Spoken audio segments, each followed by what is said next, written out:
মই তেনেকৈ ক'বলৈ নিবিচাৰোঁ। হয়, কংগ্ৰেছ যেতিয়া কেন্দ্ৰত আমাৰ চৰকাৰ আছিল, ৰাজ্যত আমাৰ চৰকাৰ আছিল, প্ৰায়তঃ মুখ্যমন্ত্ৰী তৰুণ গগৈদেৱ আছিল, সেই সময়ত আমি বিচাৰিলে বিটিআৰ অঞ্চলত কংগ্ৰেছ দলটোক বহুত আমি শক্তিশালী কৰিব পাৰিলোহেঁতেন।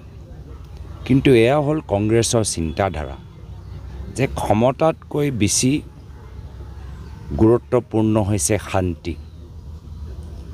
আৰু নিজৰ দলটোক আমি নিশ্চয় ভাল পাওঁ, কিন্তু যিসকলে বড়ো নেতৃত্বই ছেক্ৰিফাইচ কৰিছে নিজৰ জাতিৰ কাৰণে, তেওঁলোকৰ আৱেগ আমি বুজি পাওঁ।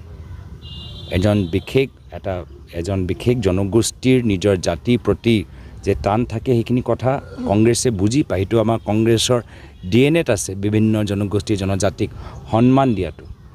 আৰু সেইকাৰণে কেন্দ্ৰত ৰাজ্যত চৰকাৰ থকা স্বত্তেও নিজৰ দলৰ আমি বলিদান দি বৃহত্তৰ বিটিআৰ অঞ্চলৰ শান্তিৰ স্বাৰ্থত স্থানীয় বিটিআৰ সেই সময়ৰ নেতাসকলক তেওঁলোকৰ ত্যাগ আৰু বলিদানক সন্মান কৰি আমি নিজৰ দলটোক পিছত ৰাখিলোঁ, বিটিআৰৰ মানুহক সন্মুখত ৰাখি।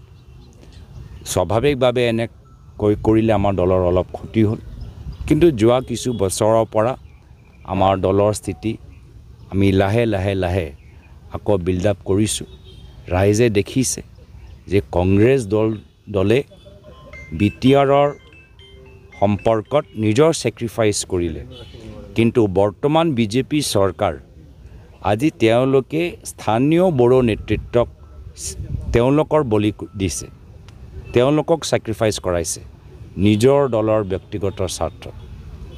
বিজেপি আৰু কংগ্ৰেছ একদম অপজিট। কংগ্ৰেছে নিজৰ ছেক্ৰিফাইচ দিলে আৰু বিজেপিয়ে UPPLক ছেক্ৰিফাইচ কৰিছে।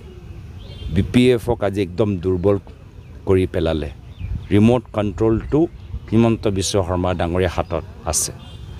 প্ৰায়তঃ তৰুণ গগৈদেৱৰ দিনত ৰিম'ট কণ্ট্ৰল তেওঁলোকৰ হাতত নহয়, ৰিম'ট কণ্ট্ৰল বড়ো মানুহৰ হাতত আছিলে। আৰু এই কথাবোৰ মানুহে এতিয়া গম পাই গৈছে আৰু পুনৰবাৰ কংগ্ৰেছক স্বাগতম জনাইছে। ৰিজনেল পাৰ্টিক হেক কৰিবৰ কাৰণে চেষ্টা কৰে নেকি বিজেপি? কৰিলে। যি অৱস্থা আজি অগপৰ হৈছে, দুজন ব্যক্তিৰ বা তিনিজন ব্যক্তিৰ দল, যি দলে অসম আন্দোলনৰ পৰা জন্ম হ'ল, বিজেপিৰ লগত মিত্ৰতা কৰি আৰু বহল হ'ব লাগিছিল আৰু শক্তিশালী হ'ব লাগিছিল। অসম চুক্তি আখৰে আখৰে ৰূপায়ণ কৰিব লাগিছিল। এতিয়া বিজেপি জালত ভৰি দি লাহে এতিয়া মাত্ৰ ৩-৪জন ব্যক্তিৰ দল হৈ গ'ল। এই একে অৱস্থাটো আমি দেখিছোঁ যে বিজেপিয়ে UPPLে হওক, BPFে হওক, এতিয়া সকলোৱে হিমন্ত বিশ্ব শৰ্মা ডাঙৰীয়া সন্মুখত আঁঠু কাঢ়িবলৈ হৈছে। কিন্তু আমাৰ যেতিয়া কংগ্ৰেছ চৰকাৰ থাকে, ৰিজনেল পাৰ্টি ষ্ট্ৰং হয়, গতিকে আমি ৰিজনেল চেণ্টিমেণ্ট আমি বুজি পাওঁ, সন্মান কৰোঁ আৰু ছেক্ৰিফাইচ কাৰণে বৃহত্তৰ ৰিজনেল ইণ্টাৰেষ্টৰ বাবে কংগ্ৰেছে সদায় ছেক্ৰিফাইচ কৰিবলৈ সাজু।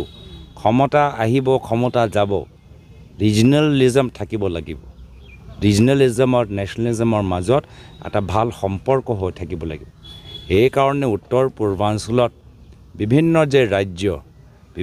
ৰাজ্যত যে জন্ম কেনেদৰে হৈছিল ৰিজনেলিজমৰ ওপৰত, লিংগুইষ্টিক আইডেণ্টিটিৰ ওপৰত, লেণ্ড আইডেণ্টিটিৰ ওপৰত। সেইকাৰণে মেঘালয়ে হওক, সেইকাৰণে আপোনালোকৰ মিজোৰামে হওক, এই চব আমাৰ কংগ্ৰেছে বুজি পায়। সেইকাৰণে উত্তৰ পূৰ্বাঞ্চলৰ মানুহৰ বিশেষ যে আৱেগ আছে, সেইটো বুজি পায়। আৰু এইখিনি কথা বিজেপি নাজানে। তেওঁলোকে only one nation one party. তেওঁলোকৰ উদ্দেশ্য হ'ল ওৱান নেশ্যন ওৱান পাৰ্টি, ন' AGP, ন' BPF, ন' UPPL। আৰু এই ওৱান নেশ্যন ওৱান পাৰ্টিক মাত্ৰ কংগ্ৰেছে যুঁজ দিব পাৰে। পৰ্বতজোৰাৰ যিটো টপ ইয়াৰ পিছত আমি অৰ্ডাৰটো চাবলৈ বিচাৰোঁ। তেওঁতো হাজাৰটা মিছাৰ কথা কোৱা মানুহ। নিৰ্বাচন আহি আছে, নিৰ্বাচনৰ পিছত কি বা কৰে? নিৰ্বাচনৰ আগত সদায় পেট্ৰলৰ ডিজেলৰ দাম কমাই দিয়ে, আৰু তাৰপিছত নিৰ্বাচন জিকি যোৱাৰ পিছত আকৌ পেট্ৰল ডিজেল দাম দুগুণ বেছি বঢ়াই দিয়ে। আমি কথাৰ ওপৰত নহয়, আমি অৰ্ডাৰটো চাবলৈ বিচাৰোঁ। BTC ইলেকশ্যন আহি আছে। Thank you. হ'ব।